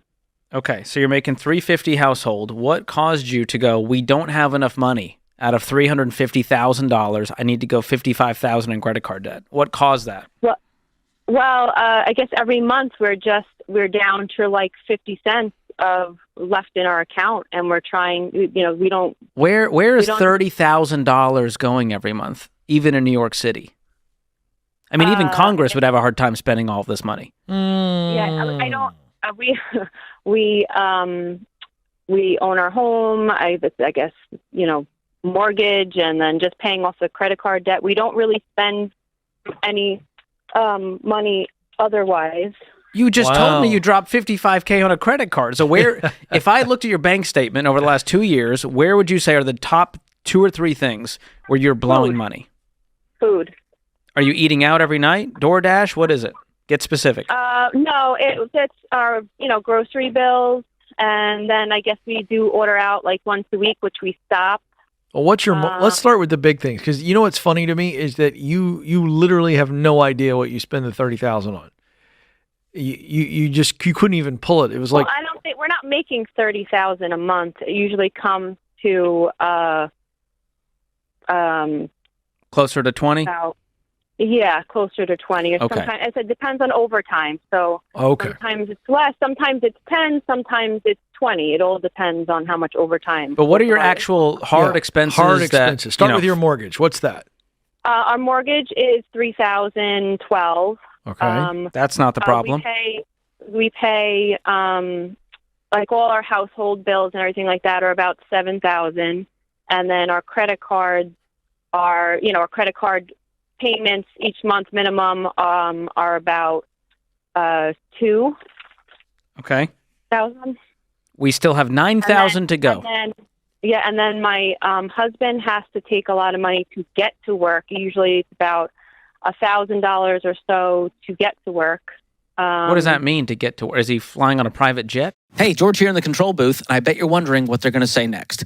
Get out of debt, sell the horse, yada, yada, yada. The advice may be predictable, but the internet is anything but. You see, your personal info is out there, up for grabs by shady companies ready to add more scam and spam to your life. And that's why I use Delete Me. Delete Me will scrub your data from all of these sites so that you can focus on The Ramsey Show instead of who's buying and selling your info. And Ramsey fans get 20% off at joindeleteme.com/Ramsey or by using the link in the description below. So go take control of your privacy as soon as this call is over. What does that mean to get to? Is he flying on a private jet? No. So the he's a fireman. The firehouse has like house taxes, and they have to pay for meals every day. And that's usually, every shift he goes in, they have to bring in a meal. Everyone has to contribute to the house, basically. So it's usually about $1,000 a month plus gas. And then we have, gas bills, everything like that. Okay. I'm confused where the other $7,000, you said there's household expenses of $7,000 outside of the mortgage. I mean, I guess it depends on the overtime, but I mean, I have everything written down, everything that we spend. Do you have any other debt outside of the 55 in credit cards? Yeah, yes. I have a school loan and I have a car loan. Okay, how much is the car loan and how much is the school loan? School loan is $30,000 and the car loan is about $27,000. Okay, so you've got well over $100,000 in consumer debt. You have a great income. And I think the solution here is to get on a very strict written budget with your husband starting tonight. Okay. Now, is he willing, or is he like, whatever, we're doing fine? No, he's willing. He's willing. But both of us, we don't shop. Like, we just do basics. We're just living basically. I don't know anyone who lives basically, making $350, who still goes $60,000 into credit card debt. I don't believe that. It was the first year that I started working. It was just my mistake, and I was spending on them when I shouldn't have because I didn't have any. Sorry. Okay. Well, your new life starts today. I'm going to gift you Every Dollar Premium. It's our budgeting app, and here's what you're going to do. There's an onboarding process. It's quick, and then you're going to list out your income for the month, whatever you think it will be, based on, you said it's irregular. There's going to be some commissions and some balances there, but then you're going to list all of your expenses beneath that. And that's going to show you how much margin you should have or that you don't have. It'll show you, hey, you have $3,000 left to budget. Every single extra dollar is going to be going toward your smallest debt. Make minimum payments on the rest. You can keep up with the minimum payments, correct? Yes. Okay. I do pay the minimum payments every month, and I so far have paid off 3 of the cards since I started listening to you guys. Good for you. That debt snowball method is your ticket out of this thing. And making $350, you can knock out, $120,000 in debt really quickly. Yeah. Because I think there's a lot of room in this budget, and your income, this shovel, is going to save you guys if you can get a handle on it. But the good news is, Nicole, this is not the first we've heard of this. We get calls all the time, people making insane money, and they're going, we're paycheck to paycheck. We got bills up to our eyeballs, and it's because of lifestyle creep. The more you make, the more you're going to spend, the more you can stomach that next payment. So what you and your husband have to get really good at is saying no. No to more debt, no to eating out, no to the luxuries that you're used to. You're going to feel like you're living in college again. Mm-hmm. And, maybe Hub starts taking casseroles to the firehouse, They're not really allowed. That's a fight that we have pretty often. I thought it was a funny little idea, and it got shot down. Casseroles not allowed. It's unconstitutional. That feels un-American to me, but I digress. They have to make the meals together. They eat together, I'm confused. What kind of job costs you $1,000 a month? to work at. Well, it's they have the house tax. They have to pay house tax every What does month. that to cover mean? shampoo. It's not a fraternity that he signed up for. It's a job. House tax. Yeah, well, they pay pay for the food in the house, grocery bills. They And you're pay telling me- for like shampoo. They live there basically. A lot of times they live there for a day or so. Well, here's the deal. We digress on that. Here's what I want you to understand. You getting in your budget. And by the way, we're so glad you called. We're glad you're jumping on board. You've made some great progress. But I'm going to tell you something. It will set you and your husband free when you truly get every budget item in that every dollar budget and begin to look at it. Because when you can see it, and we weren't trying to grill you or put you on the spot. We're having some fun. We're having a little bit of fun. But it's obvious that there's a lot of spending that you still don't have your hands on. And so by knowing where every dollar is going, what a game changer. You would be surprised. I promise you right now, and George, I'm going to put you on the spot here, but if you and I went to their house tonight and we brought a casserole with us, because I think maybe we would, and we had dinner with you, and then afterwards we got it all out on the table and we got the legal pads or the whiteboard or whatever, I bet you we could find a lot of money in your budget. George, you agree? I could find probably $12,000 in the past month that could have gone towards debt payoff.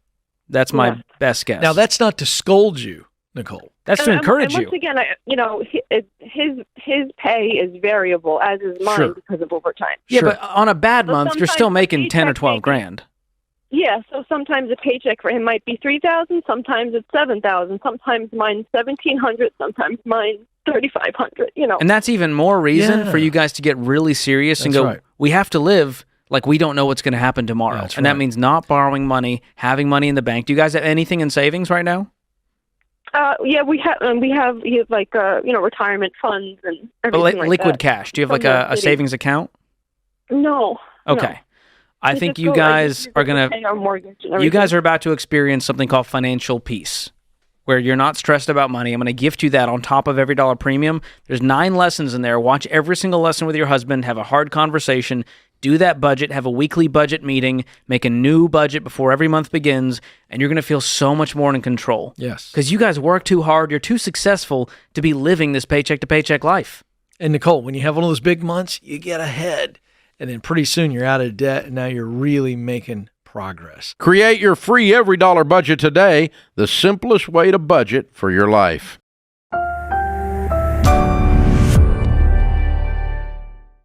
Arnell is with us to start off this hour in West Palm Beach, Florida. Hey, Arnell, what's up? Hi, Dave. Hi, Dr. John. How are you both? Better than we deserve, brother. What's up? Thank you for taking my call. I wanted to get some advice on how we can stay motivated.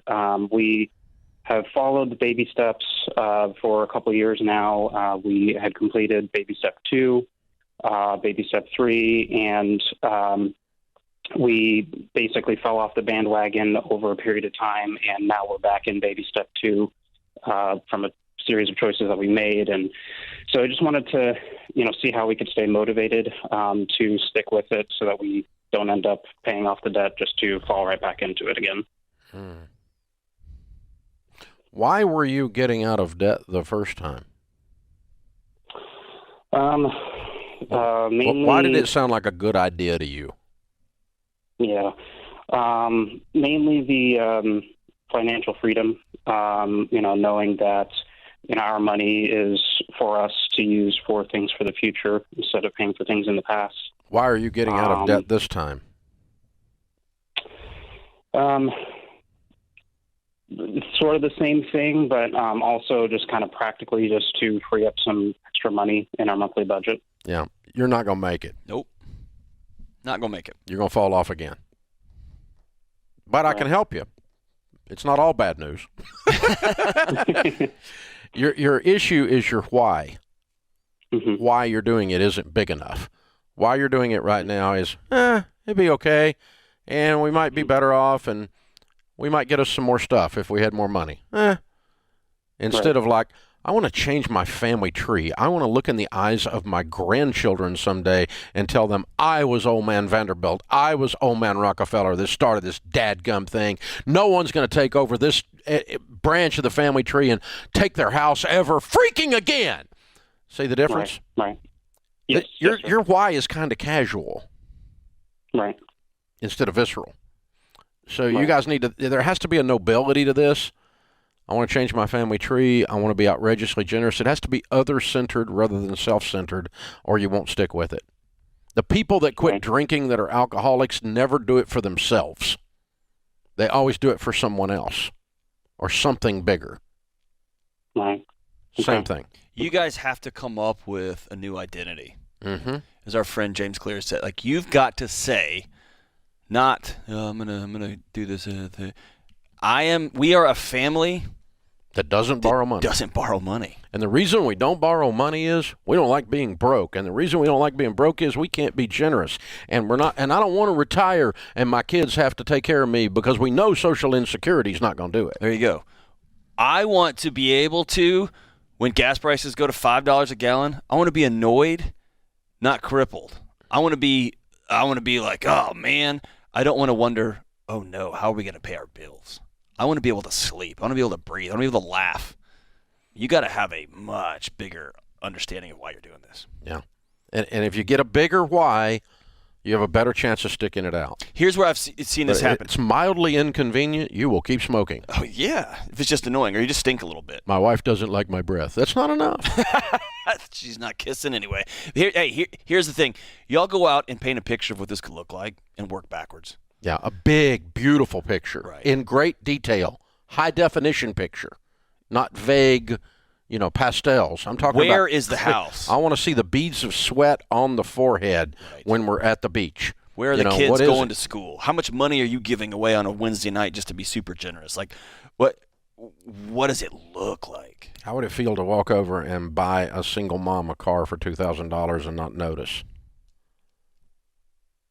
How would it feel to pay for the adoption of a kid coming out of foster care so that adoptive family could afford to do it and that kid's life is changed and that family is changed and you get to stand back and cause that to happen? Right.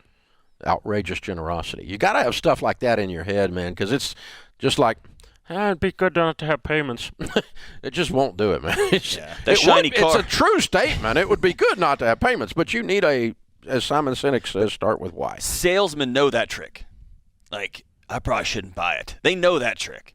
It's really hard to hit your head up against, no, this is not who I am. Yeah. You can't sell over that. Ramseys don't borrow money. Yeah. Ramseys are always generous. Yeah, it's just Ramseys are, you fill in the blank. This is who we are. And, I told my daughters growing up, when they were little, I said, Ramsey girls are smart and pretty. Yeah. And when they're grown women at their rehearsal dinner, their dad looks across, and I said, what's a Ramsey girl? Mm-hmm. And she's still smart and pretty. You can ask her today, and she's 35 years old. You can ask her what a Ramsey girl is. And neither one of them are Ramsey girls anymore. That's right. They're now Cruz and Whittemores, right? All right, so help me with this, Dave. Let's turn the tables. Help me with my parenting and mental health. So the other day, I walk out the door, and I tell my daughter, who's 6, good morning, baby. And I kissed her on the head, and she lost it. All you ever tell me is that I'm brilliant and beautiful and strong. I can't take it anymore. I don't want to hear it anymore. And I was like, I told Sheila. All right, Mr. PhD, you know what that is? She's wanting you to say it more. I told Sheila, I said, I didn't have this class in grad school. I don't know what to say to this. What, mean 7-year-olds?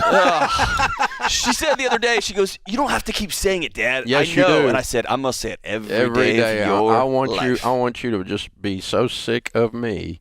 You're going to have to be married to that guy for 'cause you know what? 20 years. What'll happen is when some 16-year-old or 17-year-old little predator comes into her life, she's going to remember that she's a precious child of God and she's special, and she's going to be looking at him going, you've got to be kidding me. Yes. It won't even occur to her that she's a victim of some guy like that. Yeah. You have got to be kidding me. Or she's going to run up against a math test and think, I can't do this. She's going to go, nope.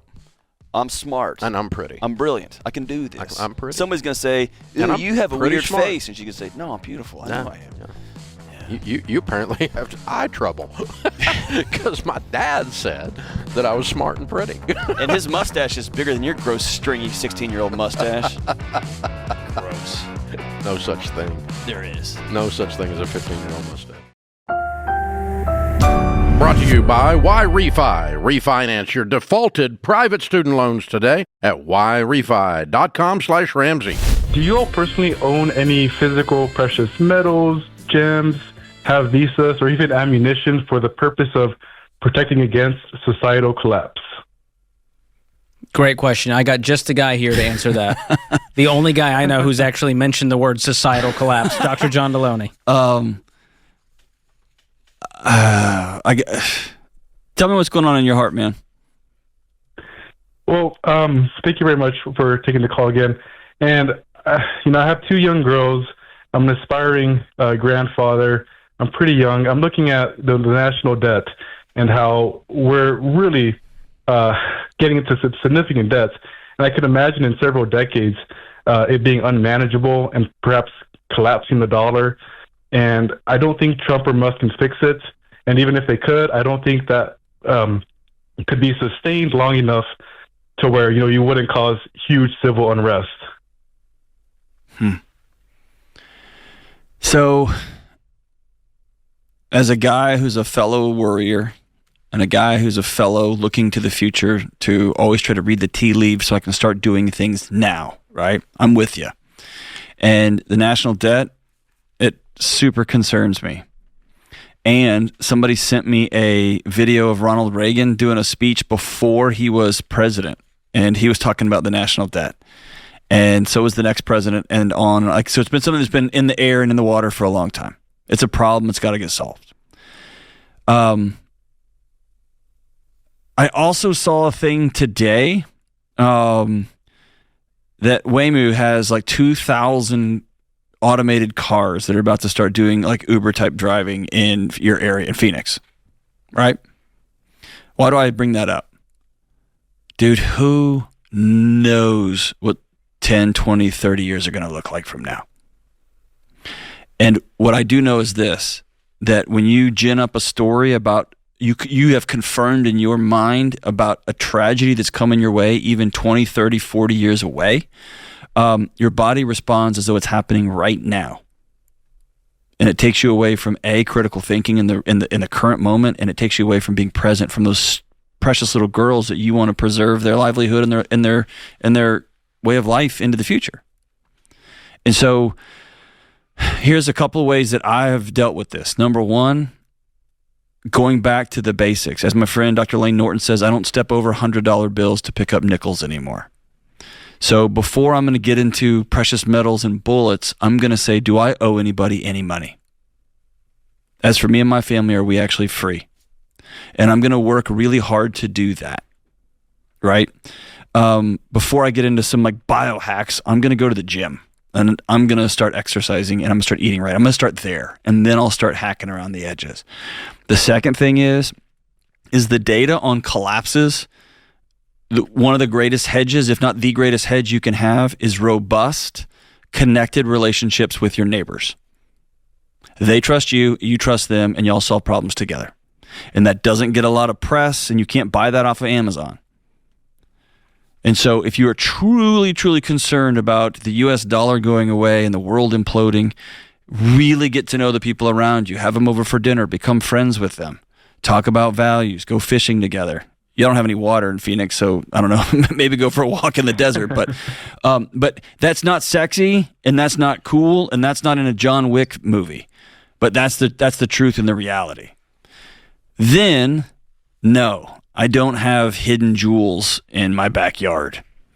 I have lots of ammunition, but I travel a lot for hunting and stuff like that. So it's for other reasons. Yeah, not for zombie apocalypse stuff, right?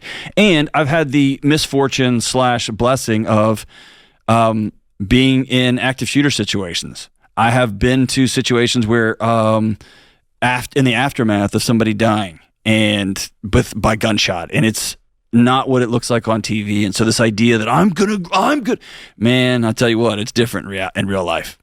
I've also been in some SWAT and hostage negotiation training where I was the bad guy. Multiple times I've done this, and it ends terribly for me because they're good at what they do, and I'm not. I just watch a lot of movies. So I'm telling you all that to tell you this. Be present where you are. Don't pick up the $100 bills in front of you. Make sure your family's healthy. Make sure you all love each other and you're connected and you'll have dinner together as much as you can around the table. Make sure you invite your neighbors over and you'll know each other. Do I have a deep freezer with about a year's worth of meat in it? Absolutely I do. Right? So I'm a little bit, okay, maybe. And that proved pretty useful during COVID, right? So there's some little bitty things that are, I would call rational, that make sense. If the US dollar dissolves, your problems will be existentially bigger than, do I have a jar of jewels buried in my backyard? It will be such an epic Wild West scenario that any sort of fantasy to try to think through what you would do and how you'd handle it is futile. It's a waste of time and energy. It's just a distraction from being present with your daughters. What I would recommend is taking a news fast for the next 60 days. Just get off. Turn it off. And do something that's going to be both super boring and drive you a little bit mad, and that will give you peace that you might not have had in a while, and that is get some coloring books and start coloring with your daughters. Get a small wrestling mat from Academy and start wrestling with your daughters. Y'all just have fun. Go outside as spring starts to, y'all are in a perpetual summer, right? But as spring starts to come on board, take your daughters out for hikes in the mountains and become present where you are. And that's not a panacea, and that's not me putting my head in the sand. It's just getting out of that anxious state right into a world that I can actually impact, which is my family, my home right now. You get what I'm saying? Yes, I do. And that is the least sexy, unfun, yeah, let's get. It's the least of all of that. But this is just me trying to be as practical as I can. And the more you talk about it, Chris, the more your phone listens and then feeds you ads saying, buy gold, it's all coming crashing down. And here's Robert Kiyosaki telling you, I've seen it all. And so the truth is, when you're talking about societal collapse, you're saying every company in America goes bankrupt, goes to zero. That's what would have to happen for the stock market to collapse and for us to have economic collapse. And if that does happen, gold's not going to solve it. We'd go back to the bartering system, trading for food, water, fuel, and some ammunition. Yeah, pelts will. Food. And as Dave Ramsey said, at no time has gold been used as a medium of exchange in a crashed economy since the Roman Empire. So I don't own any gold, and I think if things go down and we make decisions based on fear, we end up poorer, not richer. And so I avoid precious metals. I don't encourage anyone to buy them. If you want to have some for fun, like you would buying some crypto with some fun money, knock yourself out. But I wouldn't use it as a hedge against anything. Is that helpful at all, brother? Yes, that helps a lot. Thank you so much for answering that. Hey, let me tell you this. Thank you for being a dad that's looking to the future and that's concerned about the direction of our country, about the way people are handling their business. Thank you for being that kind of dad. And then let's close our front door and say, okay, what can I do here? Let's make my bed first. Let's clean up my household, and then let's go to our neighbors, and then we'll go from there. Why Refi refinances delinquent private student loans for struggling borrowers. Learn more at yrefy.com/Ramsey.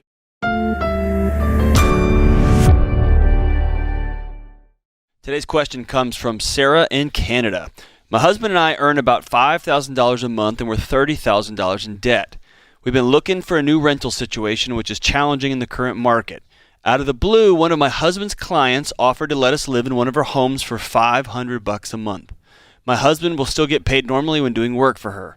She is a real rags to riches story and is incredibly generous. And for the first time, we don't have to be scared about whether we can make rent or bills, and our debt will be paid off quickly.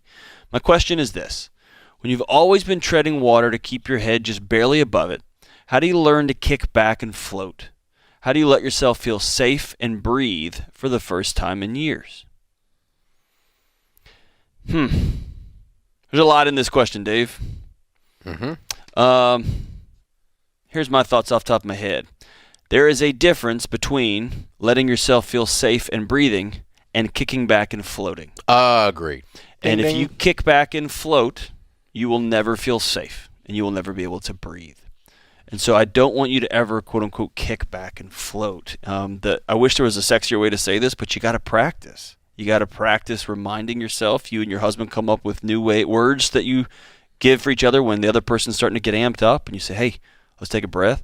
My wife and I did this for years. Anybody healing from trauma does this. You practice it, and you call it out with each other, and over time, your body adjusts to being safe. And I'll also tell you, if you're living in a special rent situation, you're not safe.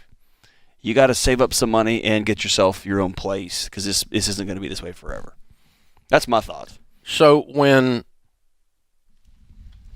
we're coaching people with their money, and they're in a highly stressed out, freaked out, they're behind on their bills, their car's about to be repoed, They got a lot of debt. If the first 10 years I did it, it caught me off guard. It would catch me off guard. It no longer does, just because of experience, that when people start doing a budget and then they use the money that they've got and they say, we've got this much money, and on this date we'll have that fixed, on that date we'll have that fixed, on that date we'll have that debt paid off, on that date we'll be debt free, on that date we'll have our emergency fund, based on projecting the budget that's in front of me, and they do their budget for the first time and they're able to extrapolate their future, none of the work is done. Their situation has not changed. Only their ability to see their way out of their situation with a system has changed.